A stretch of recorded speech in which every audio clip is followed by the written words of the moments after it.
So, welcome to Montreal Rocks. And today, so excited because we have Joey Langlois of What If Elephants. And this is a morning podcast, so we're having coffee with Joey. So, Joey, how you doing? Doing well. It's nice to speak with you again. It's been a while since we've done this kind of interaction. I know the last time was several years ago, and you look much younger on the article. So along the years, you've gained some wisdom, and you've also gained some new friends. For example, we have a new bassist, Colin Steins, who's joining Alana and Justin Wiley. Tell us a little bit about how that came about. Yeah, so Colin Steins, we met at, I think, Canadian Music Week. It was the first time we met in person, but even before that, it was probably as early as like 2016 that we messaged each other and wanted to play a show together. And it just kind of didn't work out. Sometimes that happens, just like timing doesn't work out. And then after eventually, I think in 2017, we finally got to play a show together. And for What If Elephants, I mean, it was just really fun to watch both Colin and Sam from Flare K on stage. And we just like absolutely fell in love with them. And over the years, just seeing each other at CMW, at shows, really just loved what they were doing and spending time with them. And in 2018, our founding bassist, Eric Letourneau, wanted to try out some other musical directions. So we parted paths there. And for a while, Colin just joined us to fill in.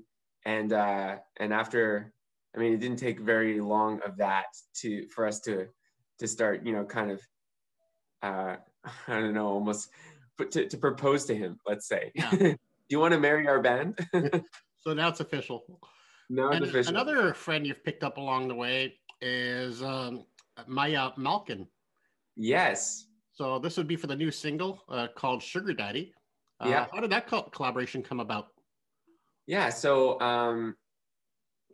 Maya as well, like we met a really long time ago. That might have even been 2012. Through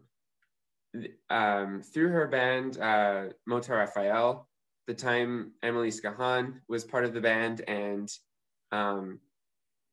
they hadn't released anything yet. And I just met Emily as she was busking on St. Catharines in Montreal. It was a part of town I'd never been to, and we just met like that. She's like, "Hey, we're having like a birthday party thing, and we're gonna be singing if you want to come and join." So like just super open. And since then, got to know them and did some songwriting over the years with Maya, and just loved really everything that she was doing in Mota Raphael with them. And when we kind of got when we were pretty far along in the writing process of Sugar Daddy, I got a sense that like if there was someone who would really bring this character from verse 2 alive, it would be Maya, because she has a really, really unique voice and just a great ability to kind of give life to a story. Really great storyteller through her interpretive ability. So really stoked to have her on this track. It feels like it's always been, it was just asking for her. Sweeten the deal. Yeah. And I really do see a contrast between her voice and yours. And it's just this beautiful duet that kind of plays off each other. And I mean, I like the theme. Typically a sugar daddy is somebody that will financially back a transaction. But in this case, you said it yourself, your sweater is full of holes and money comes and goes. Well, actually, she says this. Yeah. What do you think is the most valuable in a relationship apart from money? Most valuable in a relationship apart from money? I mean, I think a really big one is trust. That's the first word that came to mind. I think, yeah, trust is really interesting. I can't remember who I heard say this, but like someone says like, oh, like I'll give away my trust really easily, but like if you break it, it's like that's when, it really it's going to take a long time to win that back. And then there's other people, of course, that will, like, for whatever reason, will be slower to give away their trust.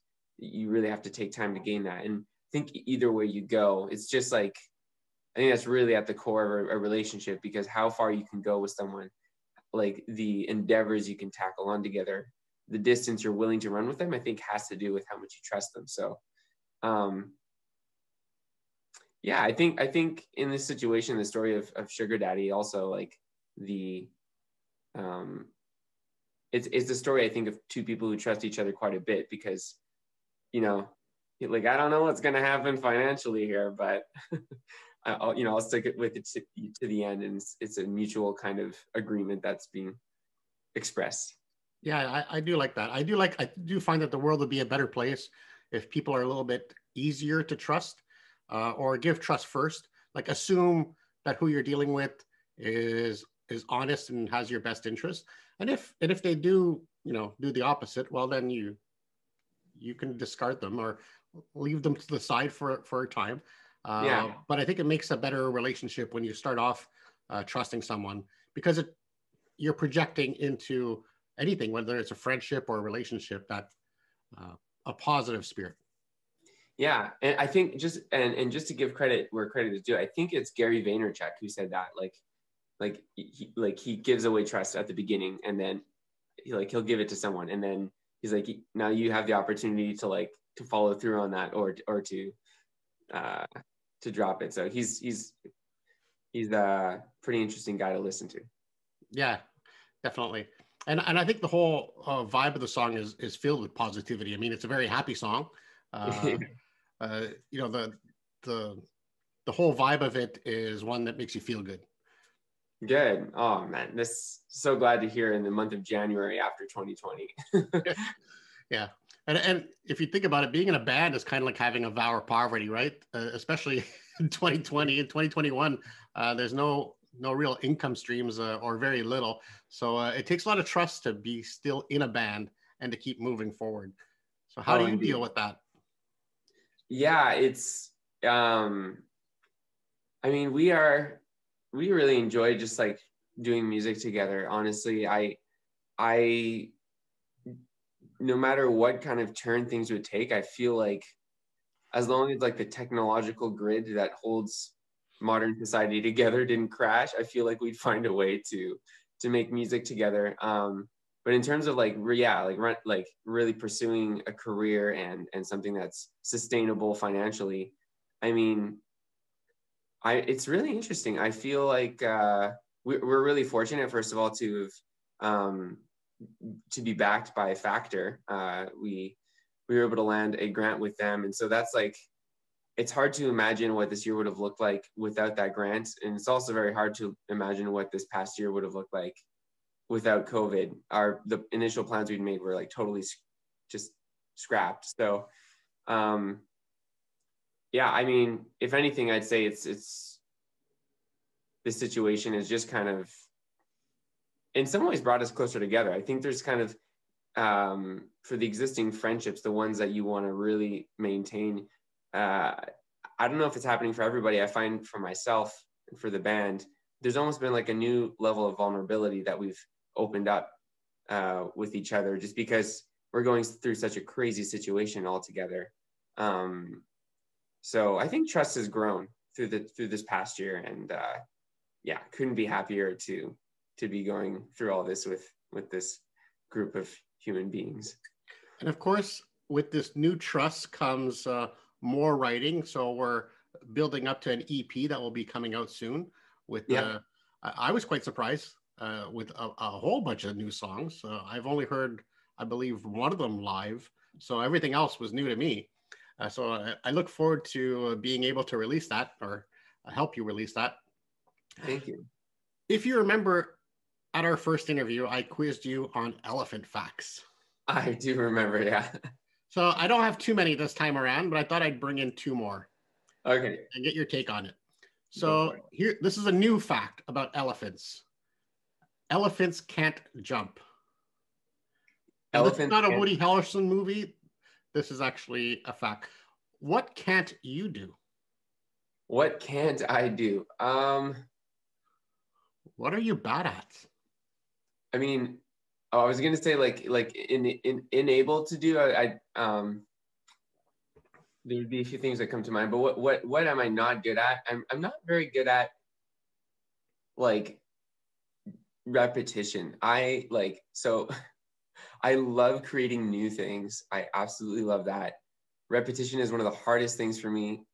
Live performance, I love performing for an audience, but getting ready for that, doing the same thing over and over again without kind of the unexpected twists of like what's going to happen in the room, or like, you know, like who am I going to be interacting with? It's pretty hard. Like I really, even in music production, like I really prefer being collaborative. So there's that. What am I not good at, man? There's a lot of things. I'm not a very good reader. One thing I am not really good at is actually reading out loud, which is like, it's funny. I'm also not very good at remembering text. So memorizing lyrics and reading out loud are two things that I have to work extremely hard at whenever I That have to do that. maybe that's what gives the live show such an edge because you're out there and you have to rely on your memory to Yeah. say those lyrics. But then again, you know, if it doesn't work out, you can always free flow and kind of free form and kind of make it work. I've seen you live a couple times, and I was very impressed by your energy as a front person and Okay. the chemistry between the band. And it was interesting to see, uh, you know, Alana along the years. I've only seen you guys a couple of times, not even a handful of times, but two, three times. But just see her slowly get more to the spotlight Yeah. and to feature her voice, which is beautiful as well. And that's what I think is great about your band is that you know you do bring it to you bring your A game when you do a live show, whether it's a small room or a large room. It always feels like you're giving it your all. Oh, thanks. Yeah, and it's been really great for us uh, to have this like opportunity to bring Alana's voice up front. It's so unique, so beautiful, and there are just some songs that we write that, um, I mean, I'd be physically capable of singing them maybe in a different key or something, but just like Maya, you know, like Alana's voice like really brings those songs like almost extra meaning just by the way that she can pull it off. So it's awesome. Tell us a little bit about Tokyo Spears. Yeah. Not related to Britney, right? Uh, no, Okay. no, not related to Brittany. Spelt differently, Speirs. Okay. So Tokyo Spears and I go back to when I was like 9 or 10 years old. I was growing up in Gatineau, and I would go to concerts where he was the drummer, and just had a bunch of mutual friends. He was at that time, I mean, he was just like always such a nice guy. And my brother, my older brother, who really got me started off in music, he was more close to his age. And anyways, we reconnected after I'd moved here to Montreal, like 10 years later. And I was working on some music, and he helped me out with some vocal editing. And then on the next project, he mixed it. So I produced, he mixed. And then for a couple of What If Elephants tracks he also mixed. And on this EP, we finally got to do a co-production, which was just incredible. So we got to produce it together, and then I mixed it afterwards. But there's just Tokyo Spears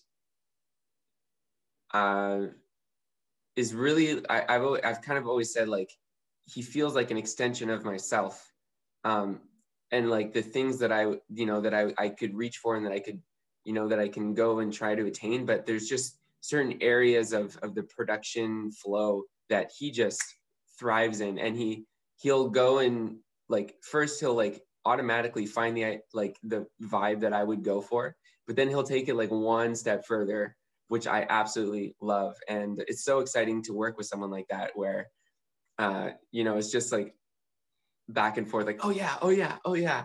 That's a great feeling to have. You kind of build on each other's energy and kind of like take it up a notch. It's a Oh yeah.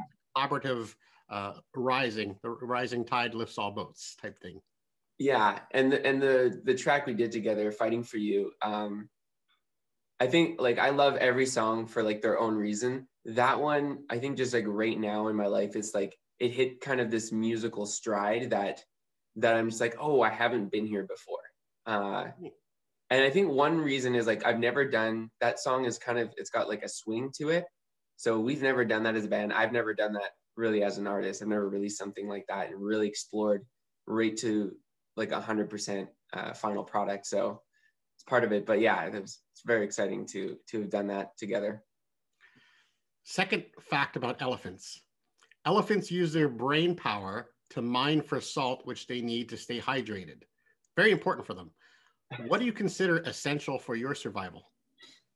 Essential for my survival, I would, one thing I do is I watch a lot of movies and TV shows, and I get like, so I think stories, I mean, that like down to the basic form, right? Like over time, movies and media evolve, but I think I'm just someone who's addicted to really good storytelling, and it's something I aspire to a lot. Maya and someone else I want to mention is Roseanne Thornley Baker also co-wrote some songs that are coming up, and just like seeing other songwriters' ability to tell stories has been really inspiring. But yeah, like people like Christopher Nolan, like that dude, like, I mean, I could probably live without his movies, but you know, seeing storytelling as unique and original as that has definitely been, like, through COVID and stuff like that, has been such a source of inspiration that to kind of keep my creative juices flowing, which is potentially linked to my survival. I think a lot of people put too much emphasis on, nonfiction. Sure, I read a lot of nonfiction. I read a lot of business books, and they're great. They give you a lot of insight into, the human mind and how to be a better person and how to, maybe be better at your business. But fiction, like music, I would say, are these escapes. They allow you to identify with the story. Like in your music, you're basically telling stories, or telling parts of your own story, but maybe in a way that kind of makes it so that it's somebody else, the listener, can take that into their life and identify with it, and even maybe even have a different meaning for the story, kind of change the narrative as they go. And I believe that, fiction is very important because we need to be able to dream. We need to be able to not just, work. Sometimes your brain needs a rest, and being told a story is very soothing. I think in these times, music is becoming more and more important because of the soothing factor it has, as we're all like stuck in our homes after 8 p.m. Yeah. Oh, absolutely. Yesterday, Alana and I were like, we'll find a day in a weekend usually that we take like nearly completely off. And aside from doing like a live recording yesterday, which actually was a significant part, we, like grabbed our coffee. Usually we go out once a week for coffee, and we got back and discovered this song Super Bloom by Mr. Wives. Okay. And that like, now we've kind of like had the chance to check out the rest of the album, but that song Super Bloom just like, it like totally brought me somewhere else. And I was just enamored by it and had to dance to it. So yeah, music and good storytelling is, I think it's really essential. I think a lot of who we are today, right, is storytelling. Like everyone is telling a story. And if you're a really good storyteller, you have this ability to bring a lot of people with you, and get a lot of people to relate and connect.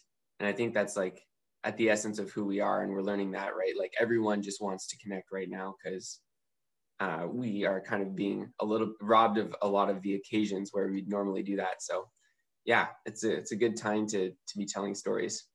And I think I was hearing the other day the difference between movie stars and rock stars, and why we seem to almost enjoy rock stars more than movie stars. Because movie stars, they tell a story, but it's usually not their story, and they're usually playing a character that's not them.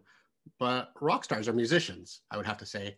are giving us a story, but it's their story more likely, and it's one that we will often gravitate towards because we may relate to their feeling or their sentiment, or maybe they're saying something that we can't put into words, and that's why we you know, you have fans that develop a strong, almost a one-way bond, because they just feel like you just told me what I've been trying to say, but I haven't been able to put it into words. I find that poetic power is very, very powerful. Yeah, that's a like a great observation actually.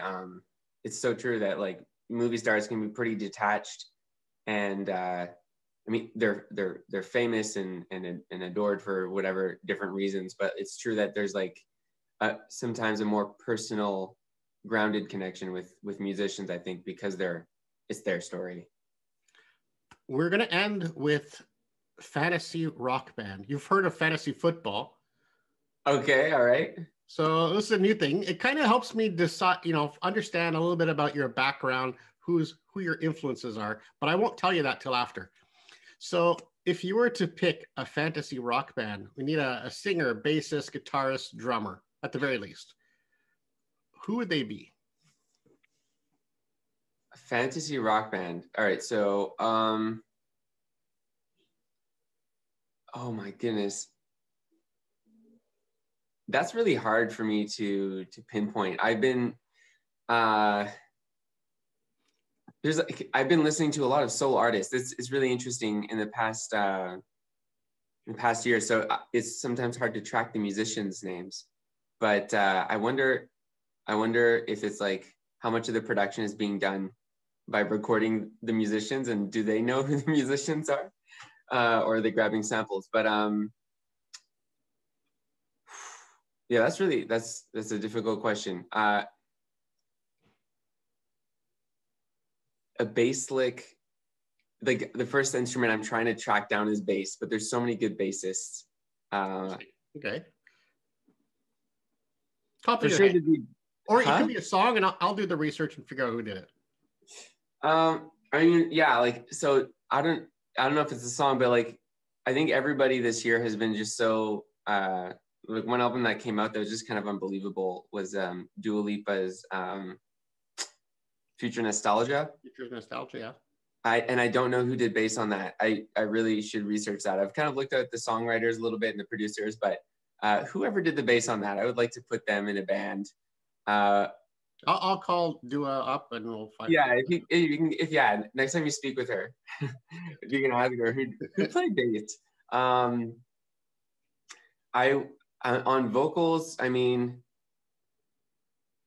someone's voice I really really love is Julia Michaels. She has like that ability to like. It's funny. She's not like I'm picking from pop artists, but I think it'd be really cool to hear these people in a band or doing whatever, like rock. I mean, Julia Michaels gets pretty close to rock sometimes. I think she's just got a lot of like, she's got a lot of drive, and she's done like a lot of kind of softer pop, but I would love to hear what she would do in a rock band. I think it'd be really cool, really a lot of potential for spice in there. For a drummer, I think the drummer, I'm blanking, man. I'm sorry. Would you prefer a live drummer or a programmed drum beat? Which is fine. Oh, You can have a loop. I love live drums. I absolutely love live drums. In fact, you know what? I'll just say it because I know this guy. Tokyo Spears is an incredible drummer. I would like he helped program the drums on the track, and he's an amazing drummer. I'd love to put him. I honestly think he would just like he's right up there with like any world class.